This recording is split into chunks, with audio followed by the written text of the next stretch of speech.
Неевтина струја преку ден на 1 декември ќе можат да перат и готват само околу 170.000 домаќинства, оние кои имаат дигитални броила. За останатите 650.000 кои имаат стари струјомери ќе треба да помине одреден период за рачно да се програмираат.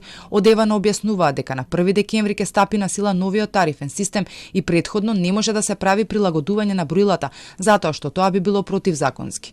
Потенцираат дека и досега за вакви одлуки кои ги носела било која влада бил потребен период на адаптација, бидејќи физички е невозможно во еден ден да се направи промена на сите броила. Од 1 декември ќе влегува во сила новиот тарифен систем. До тогаш ЕВН ќе ги направи сите технички подготовки, софтверски испитувања и слично. Од 1 декември ќе се започне со прилагодување на броилата на терен.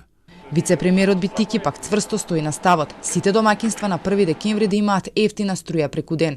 Понуди и помош за работата на терен да оди побрзо. Ја можам да им дадам помош ако немаат у Евена Home помош, ќе одам лично да ги сетирам ако тоа е проблемот. Евена Home е повикана на 1 декември да испорача ефтина електрична енергија за сите. Како тоа ќе го направат, тоа е нивна надлежност и одговорност.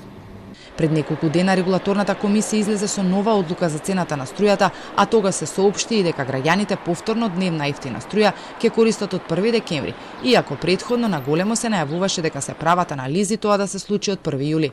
Дневната ефтина тарифа ќе биде во период од 13 до 15 часот. Ваквата поволност беше укината пред повеќе од една година како последица од енергетската криза. Од 1 граѓаните добија и нова цена на електричната енергија во сите 4 блока, а сметките ќе бидат и со повисок од ДДВ, кое се врати од 10 на 18%.